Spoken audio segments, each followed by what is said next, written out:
Good morning, everybody. So today your math problem was, Mrs. Alfaro wants to make fruit baskets. She has 12 apples, 16 oranges, and 20 bananas.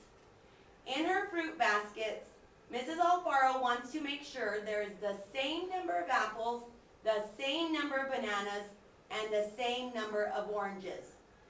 The first question asked, what is the maximum number of fruit baskets Mrs. Alfaro can make using all of her fruit? And the second question says, how many apples, oranges, and bananas will be in each basket? All right, so let's go ahead and take a look at that first question.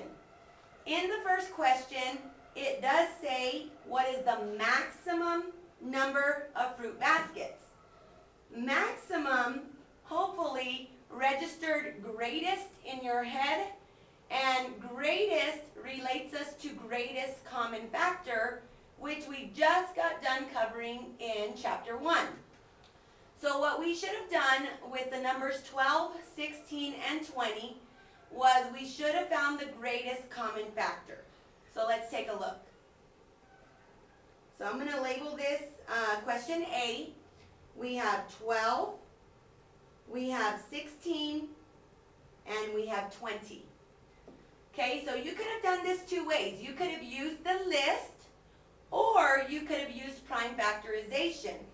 Mrs. Alfaro is going to start with the list today. So for 12, I would have thought, all right, 1 times 12 is 12, 2 times 6 is 12, and 3 times 4 is 12. Those are your factors for 12. For 16, we have 1 times 16, we have 2 times 8, and we should have had 4 times itself. For 20, we would have had 1 and 20, 2 times 10, and 4 times 5.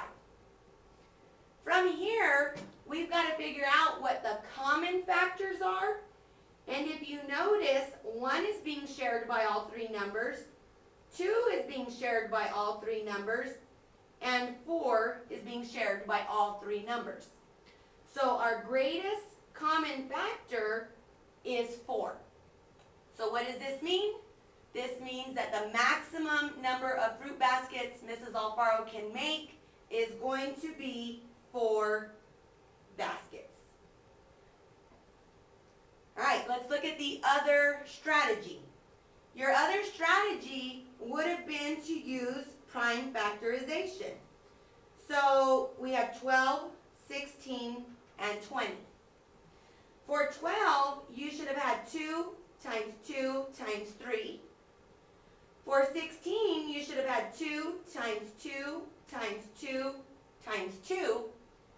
And for 20, you should have had 2 times 2 times 5.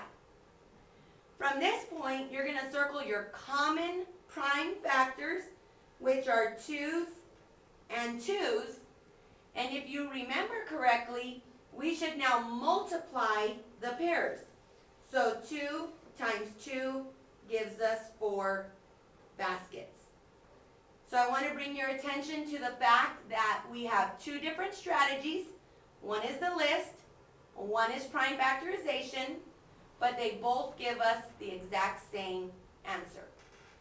So your first answer should have been 4 baskets. All right, let's look at part B. So for part B, let's take another look. The question does say how many apples, oranges, and bananas will be in each basket.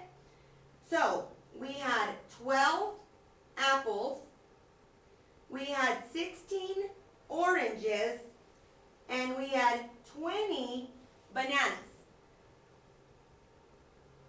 Okay, what you could have done here is you could have said, all right, 12 apples divided by 4 baskets gives me 3 apples in each basket. Okay, so think about 3 apples going in 4 baskets. For 16, we could have said 16 divided by 4 baskets gives us 4 oranges per basket. And for 20, we would have taken 20, divided it by 4 baskets, and that would have put 5 bananas in each basket.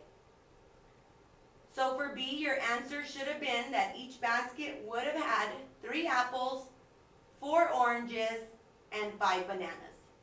And that would have given you a total of 12 pieces of fruit in each basket. Go ahead and check your work. If you did not get this as your answer, hopefully you understand now what you did wrong. And for those of you who got it right, good job. Thank you.